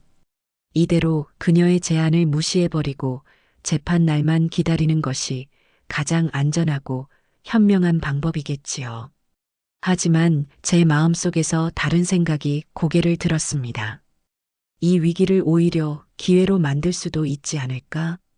이민지의 마지막 발악을 그녀의 죄가 얼마나 악랄하고 계획적인지를 증명하는 가장 확실한 증거로 만들어버리는 겁니다. 민우야, 나 저 아이를 만나야겠다. 제 말에 민우는 기겁하며 저를 말렸습니다. 할머니, 위험해요. 저 여자가 무슨 짓을 할지 몰라요. 지금은 잃을 게 없는 사람이라 더 위험합니다. 알고 있다. 하지만 이대로 피하기만 하는 것은 내 방식이 아니야. 저 아이가 판을 짰다면 그 판을 통째로 뒤엎어버리면 되는 거지. 덫을 놓았다면 그 덫에 걸리는 척하며 사냥꾼의 목을 물어버리면 되는 게야. 그러니 민우야, 내가 나를 좀 도와줘야겠다. 저는 민우에게 제 계획을 차근차근 설명했습니다. 처음에는 말도 안 됩니다, 할머니. 너무 위험합니다라며 극구 반대하던 그도 제 단호한 의지를 꺾을 수는 없었습니다. 그는 결국 제 계획에 동의하며 대신 모든 것을 철저하고 완벽하게 준비해야 한다고 신신당부했습니다. 저희는 이민지와의 마지막 만남을 그녀를 위한 완벽한 덫으로 만들기 위한 치밀한 준비를 시작했습니다. 저는 이민지에게 다시 전화를 걸어 그녀의 제안을 받아들이겠다고 했습니다. 대신 만남의 장소와 시간은 제가 정하겠다고 했어요. 저는 사람이 적당히 있는 하지만 우리의 대화가 다른 사람들에게 크게 방해받지 않을 조용한 카페의 구석 창가 자리로 장소를 정했습니다. 너무 외진 곳은 위험하고 너무 시끄러운 곳은 증거 확보가 어려울 수 있었기 때문입니다.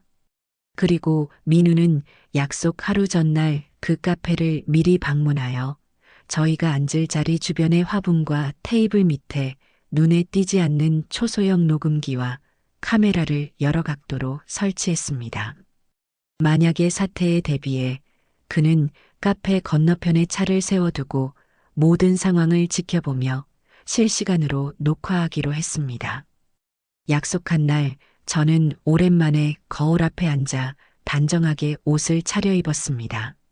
제 모습은 지난 몇 달간의 고생으로 수척해져 있었지만 눈빛만은 그 어느 때보다 굳건하고 차분했습니다. 저는 민우가 챙겨준 작은 단추 모양의 녹음기를 옷 안주머니에 넣고 약속 장소로 향했습니다. 제 인생의 마지막 연극 무대에 오르는 배우처럼 제 심장은 이상하리만치 고요하고 차분했습니다. 카페에 들어서자 창가 구석 자리에 이민지가 먼저 와 앉아 있는 것이 보였습니다. 그녀는 저를 보자마자 자리에서 벌떡 일어나 90도로 허리를 숙였습니다. 어머니 와주셨군요. 정말 감사합니다. 그녀의 얼굴은 정말로 깊이 반성하는 사람처럼 수척했고 눈은 붉게 충혈되어 있었습니다. 누가 보아도 동정심을 살 만한 완벽하게 계산된 모습이었어요. 저는 말없이 그녀의 맞은편에 앉았습니다. 그녀는 제 앞에 따뜻한 대추차를 밀어주며 말했어요. 어머니, 제가 정말 죽을 죄를 지었습니다. 제가 잠시 돈에 눈이 멀어서 남편인 동철 씨가 회사에서 힘들어하는 걸 보니 제가 뭐라도 해야겠다는 어리석은 생각에 그만. 그녀는 손수건으로 눈가를 찍어내며 밤새 연습했을 법한 변명들을 하나씩 늘어놓기 시작했습니다. 저는 아무 말 없이 그녀의 가증스러운 연기를 지켜보았어요. 그녀의 이야기가 끝나자 저는 나지막이 입을 열었습니다. 제 목소리는 제가 생각했던 것보다 훨씬 더 차분하게 나왔습니다. 그래서 합의금으로 마련했다는 돈은 가져왔니? 제 말에 이민지의 눈이 순간적으로 반짝이는 것을 저는 놓치지 않았습니다. 그녀는 기다렸다는 듯이 가방에서 두툼한 돈 봉투 하나를 꺼내 테이블 위로 조심스럽게 밀었습니다. 네, 어머니. 큰 돈은 아니지만 이거라도 받으시고 제발 고소를 취하해 주세요. 이 돈 받고 조용히 덮어주시면 어머니께서도 좋으시잖아요. 이 일이 세상에 더 알려져서 좋을 거 없으니까요.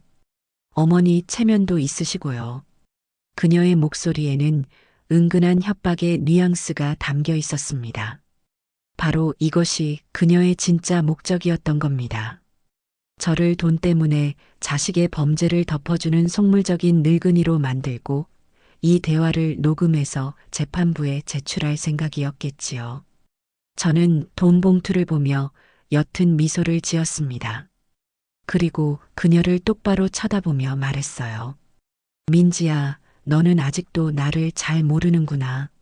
내가 정말 이까짓 돈 몇 푼 때문에 이 모든 싸움을 시작한 것 같으냐? 저는 돈 봉투를 그녀 쪽으로 다시 밀어냈습니다. 이 돈은 필요 없다. 내가 원하는 것은 돈이 아니라 너의 진심 어린 사죄와 내가 저지른 죄에 대한 정당한 죗값이다. 그런데 너는 조금도 변하지 않았구나. 이 마지막 순간까지도 나를 속이려 하고 돈으로 이 상황을 무마하려 하다니. 참으로 가엾고 어리석은 아이로구나. 제 말에 이민지의 표정이 싸늘하게 굳어지기 시작했습니다. 그녀는 더 이상 연기할 필요가 없다고 생각했는지 감추고 있던 본색을 드러냈어요. 어머니, 지금 저를 가르치시는 거예요? 당신이 뭔데 저를 가엾다고 해요? 당신이 처음부터 순순히 집이랑 돈을 내놨으면 이런 일도 없었잖아요.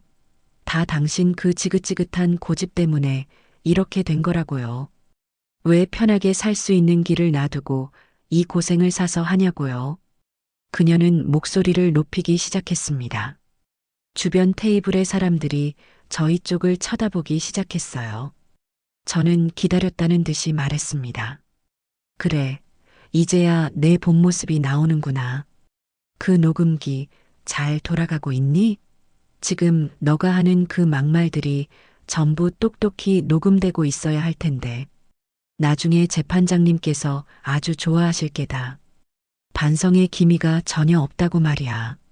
제 말에 이민지는 마치 망치로 머리를 정통으로 맞은 듯한 표정을 지었습니다. 그녀는 당황해서 자신의 핸드백을 허둥지둥 뒤졌고 그 안에서 깜빡이는 작은 녹음기를 황급히 꺼내려 했습니다. 아, 그럴 필요 없다. 나도 준비해 왔거든. 저는 안주머니에 있던 제 녹음기를 꺼내 테이블 위에 올려놓았습니다. 그리고 카페 구석에 민우가 설치해둔 카메라를 향해 보란 듯이 눈짓을 보냈습니다. 그리고 저기도 너의 그 추악한 모든 행동을 지켜보는 눈이 있단다. 민지야, 너는 오늘 내 스스로 내 무덤을 아주 깊게 판 게야. 이민지는 사색이 되어 자리에서 일어났습니다. 그녀는 믿을 수 없다는 듯 저와 카메라가 있을 법한 쪽을 번갈아 쳐다보더니 다리에 힘이 풀렸는지 그대로 바닥에 주저앉아 버렸습니다. 그녀의 마지막 모험은 저와 민우가 준비한 완벽한 덫에 걸려 이처럼 처참하게 실패하고 만 것입니다. 저는 자리에서 일어나 바닥에 주저앉아 넋이 나간 채로 저를 올려다보는 이민지를 차갑게 내려다보았습니다. 이제 정말 법의 심판을 기다리는 일만 남았구나. 부디 너가 저지른 죄값 제대로 치르고 다시는 내 눈앞에 나타나지 마라. 그 말을 마지막으로 저는 미련 없이 카페를 걸어 나왔습니다. 밖에서 초조하게 기다리고 있던 민우가 제게 다가와 외투를 덮어주었어요. 저는 그의 부축을 받으며 한없이 가벼워진 발걸음으로 그곳을 떠났습니다. 이제 정말 모든 것이 끝났습니다. 진짜 끝이었습니다. 이민지와의 마지막 만남은 그녀의 죄를 입증하는 가장 날카로운 비수가 되었어요. 저희가 제출한 녹음 파일과 영상 앞에서 그녀는 더 이상 어떤 교활한 변명도 늘어놓을 수 없었습니다. 재판은 일사천리로 진행되었고 마침내 모든 것을 끝맺을 심판의 날이 밝았습니다. 저는 그날 꼭두 새벽부터 일어나 몸을 씻고 가장 단정한 옷을 찾아 입었습니다. 화려하지는 않지만 누구 앞에서도 부끄럽지 않을 꼿꼿한 기품이 느껴지는 옷이었습니다. 제 인생의 가장 길고 어두웠던 터널을 빠져나가는 오늘 초라한 모습으로 서고 싶지는 않았기 때문입니다. 민우는 아침 일찍 여관으로 저를 찾아왔습니다. 그의 얼굴에도 밤새 잠을 설친 듯한 피곤함과 함께 결전을 앞둔 장수와 같은 비장함이 서려 있었어요. 저희는 말없이 서로의 얼굴을 바라보며 고개를 끄덕였습니다. 법원으로 향하는 택시 안에서 저희는 아무 말도 하지 않았습니다. 창밖으로 빠르게 지나가는 도시의 풍경을 보며 저는 처음 민우를 만났던 그 칠흑 같던 밤을 떠올렸습니다. 그날 한 줄기 빛처럼 제 앞에 나타나 주지 않았다면 저는 지금 어디서 무엇을 하고 있었을까요? 어쩌면 이 세상 사람이 아니었을지도 모릅니다. 제 옆에 앉은 이 젊고 선한 청년이 제 꺼져가던 인생을 되살린 은인이었습니다. 법원은 차갑고 엄숙한 공기로 가득했습니다. 높은 천장, 묵직한 나무 의자, 법복을 입은 사람들, 모든 것이 저처럼 평범한 늙은이를 위축되게 만들었습니다. 저희는 방청석의 가장 앞자리에 앉았습니다. 잠시 후 피고인들이 모습을 드러냈습니다. 죄수복을 입은 이민지와 잔뜩 수척해진 얼굴의 고동철. 한때는 제 가족이었던 그들이 이제는 차가운 법의 심판을 기다리는 죄인의 모습으로 제 앞에 서 있었습니다. 이민지는 고개를 푹 숙인 채 바닥만 내려다보고 있었고 고동철은 애써 태연한 척하려 했지만 파르르 떨리는 입술이 그의 불안을 고스란히 드러내고 있었어요. 재판이 시작되고 검사의 날카로운 목소리가 법정 안에 울려 퍼졌습니다. 검사는 이민지와 고동철이 어떻게 계획적으로 저를 속이고 재산을 가로채려 했으며 저를 위험한 곳에 홀로 남겨두었는지를 조목조목 밝혔습니다. 저희가 제출했던 모든 증거들이 하나씩 제시될 때마다 방청석에서는 작은 탄식들이 터져 나왔습니다. 저는 시선을 피하지 않고 피고인석에 서 있는 두 사람을 똑바로 쳐다보았습니다. 이것이 제가 마땅히 지켜봐야 할 현실이었으니까요. 재판 내내 이민지는 흑빛이 된 얼굴로 고개를 숙인 채 아무 말도 하지 못했고 고동철은 최후 변론의 기회가 주어지자 끝까지 아내의 탓을 하며 자신의 책임을 회피하려 했습니다. 존경하는 재판장님, 저는 아내의 말에 속았을 뿐입니다. 아내가 시키는 대로 했을 뿐, 어머니를 해하려는 의도는 조금도 없었습니다. 그의 비겁한 변명을 듣고 있는 것은 참으로 고통스러운 일이었지만 저는 더 이상 분노하지 않았습니다. 그저 가여울 뿐이었어요. 자신의 잘못을 인정하고 책임질 용기조차 없는 저 나약한 사내가 한때는 제 전부였던 아들이었다는 사실이 서글애시아 이야기. 마침내 재판장님의 엄숙한 목소리가 법정 안에 울려 퍼졌습니다. 법정 안의 모든 소음이 멎고 시간마저 멈춘 듯한 깊은 정적이 흘렀습니다. 피고인 이민지를 사기절도 등 모든 혐의를 인정하여 징역 2년에 처한다. 판결이 내려지는 순간 이민지는 그 자리에 풀썩 주저앉아 짐승처럼 오열하기 시작했습니다. 교도관들에게 양팔을 붙들려 끌려나가면서도 그녀는 악에 바친 소리를 질러댔습니다. 고동철 역시 집행유예를 선고받고 사회봉사 명령을 받았어요. 법의 심판은 내려졌고 제 모든 것을 걸었던 길고 길었던 싸움은 저의 완전한 승리로 막을 내렸습니다. 법정을 나오며 저는 하늘을 올려다보았습니다.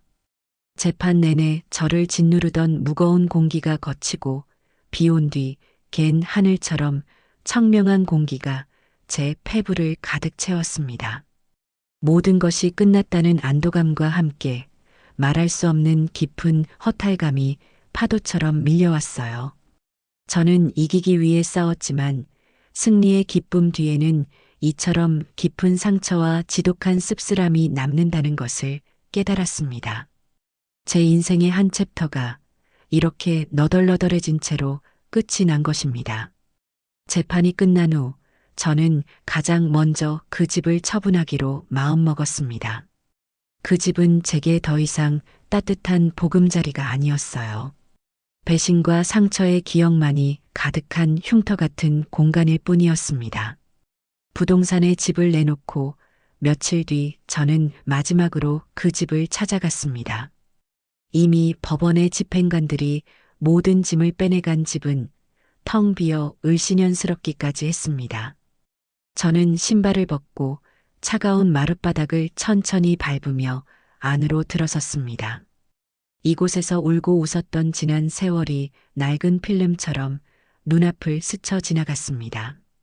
거실에서는 어린 동철이가 제게 달려와 안기던 모습이, 부엌에서는 며느리 민지와 함께 명절 음식을 만들던 모습이 아른거렸어요. 모든 행복했던 기억들이 이제는 날카로운 유리 조각이 되어 제 마음을 헤집었습니다. 저는 모든 방을 하나씩 둘러보며 과거의 저와 조용히 작별 인사를 했습니다. 텅 빈 벽을 쓸어보고 창밖을 내다보며 이곳에 깃든 제 젊은 날의 모든 기억들에게 마지막 인사를 건넸습니다. 고생했다, 혜자야. 정말 고생 많았다. 이제 다 털어버리고 너 자신의 인생을 살아가렴. 그렇게 제 자신에게 속삭이며 저는 미련 없이 그 집의 문을 닫고 돌아섰습니다. 집을 판 돈과 그동안 되찾은 재산을 합치니 제법 큰 돈이 손에 들어왔습니다. 평생 만져본 적 없는 큰 돈이었지만 제게는 그저 제 고통과 눈물이 굳어져 만들어진 돌덩이처럼 무겁게만 느껴졌어요. 저는 이 돈을 어떻게 써야 할지 며칠 밤낮을 고민했습니다. 다시 예전처럼 저를 위해 쓰기보다는 더 의미 있고 가치 있는 곳에 쓰고 싶었어요. 저는 가장 먼저 그동안 저를 위해 자신의 모든 것을 바쳐 헌신적으로 뛰어준 민우를 불렀습니다. 민우야, 정말 고마웠다. 내가 아니었다면 나는 아직도 그 공터에서 울고 있었을 게다. 이 은혜를 어떻게 갚아야 할지 모르겠구나. 할머니, 별 말씀을요. 저는 제가 해야 할 일을 했을 뿐인걸요. 할머니께서 포기하지 않고 싸워주셔서 저도 힘을 낼 수 있었어요. 그는 여전히 겸손하게 웃었습니다. 저는 그에게 두툼한 돈 봉투 하나를 건넸습니다. 이건 내 성이다. 이걸로 그 비좁은 고시원 방에서 나와 햇볕 잘 드는 번듯한 원룸이라도 하나 얻으렴. 그리고 앞으로는 아르바이트 같은 거 하지 말고 오로지 시험 공부에만 전념하거라. 내가 훌륭한 법조인이 되는 것이 내가 너에게 받은 은혜를 갚는 길이라 생각한다. 민우는 손사래를 치며 극구 사양했지만 저는 거의 억지로 그의 손에 봉투를 쥐어주었습니다. 그의 눈가가 붉게 물드는 것을 보았어요. 그리고 남은 돈의 상당 부분을 떼어 이해자 장학금이라는 이름으로 법조인을 꿈꾸는 가난한 학생들을 위한 장학재단에 기부했습니다. 제 아픈 경험이 민우처럼 정의롭고 따뜻한 마음을 가진 또 다른 젊은이들에게 작은 희망의 불씨가 되기를 바라는 마음에서였습니다. 제 고통을 다른 이를 위한 희망으로 바꾸는 것, 그것이 제가 찾은 최선의 위로 방식이었습니다. 모든 것을 정리하고 나니 제 손에 남은 돈은 그리 많지 않았습니다. 하지만 제 마음은 그 어느 때보다 부유하고 평화로웠어요. 저는 그 돈으로 도시 외곽에 작고 아담한 집을 한 채 얻었습니다. 커다란 창문으로는 사계절 내내 햇살이 가득 들어오고 마당에는 제 손으로 직접 채소를 가꿀 수 있는 작은 텃밭이 딸린 그런 집이었어요. 새로운 집에 이사하던 날 민우가 찾아와 아들처럼 짐 정리를 도와주었습니다.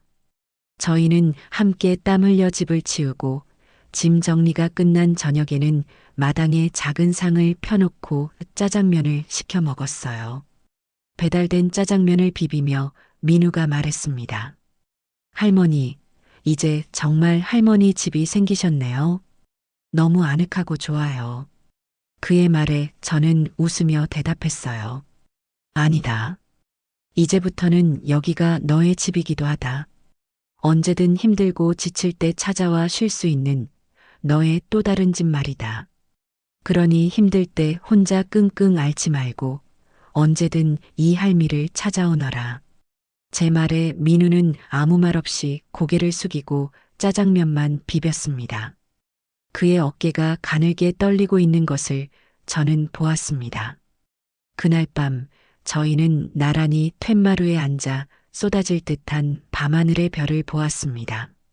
피 한 방울 섞이지 않았지만 저희는 이미 세상 누구보다 끈끈하고 애틋한 가족이 되어 있었습니다.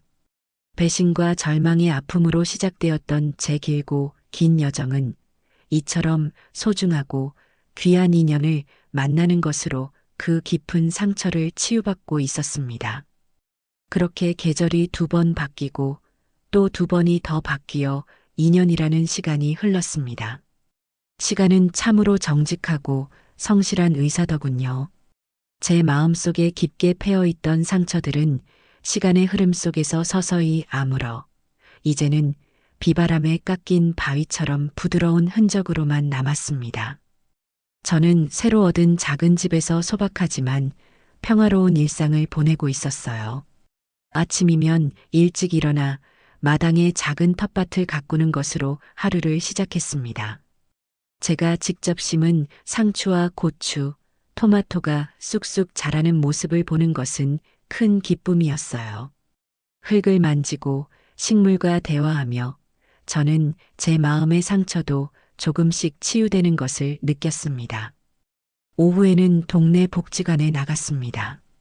처음에는 그저 시간을 보내기 위해 시작한 일이었지만 이제는 제 삶의 중요한 일부가 되었어요. 저처럼 외로운 노인들의 말벗이 되어주기도 하고 한글을 모르는 할머니들에게 제 이름을 쓰는 법을 가르쳐 주기도 했습니다. 누군가에게 제 지식과 경험을 나누어 줄 수 있다는 사실이 제 삶을 얼마나 풍요롭게 만드는지 저는 새삼 깨닫고 있었습니다. 제 삶은 더 이상 누군가의 아내나 어머니로서의 삶이 아니었어요. 온전히 이해자라는 한 사람의 이름으로 하루하루를 충실하게 살아가는 삶이었습니다. 그렇게 하루하루를 감사하며 살아가던 어느 화창한 가을날, 제 인생 최고의 기쁜 소식이 들려왔습니다. 민우가 드디어 사법고시에 합격했다는 소식이었습니다.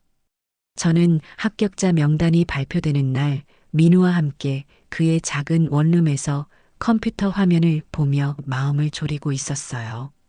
합격자 명단에서 강민우라는 세 글자를 발견하는 순간 저희는 서로를 부둥켜 안고 아이처럼 소리를 질렀습니다. 제 일인 것처럼, 아니, 제 일보다 더 뛸 듯이 기뻤습니다. 그가 그동안 얼마나 치열하게 공부해 왔는지 누구보다 잘 알고 있었기 때문입니다. 며칠 뒤 민우가 합격증을 들고 저를 찾아왔습니다. 2년 전보다 훨씬 더 늠름하고 어른스러워진 모습이었어요. 그의 얼굴에서는 고된 수험생의 그늘 대신 자신의 길을 찾은 사람의 단단한 자신감이 엿보였습니다. 그는 제 앞에 엎드려 큰 절을 올렸습니다. 할머니, 다 할머니 덕분입니다. 할머니께서 아니었다면 저는 오늘 같은 날을 결코 맞이하지 못했을 거예요.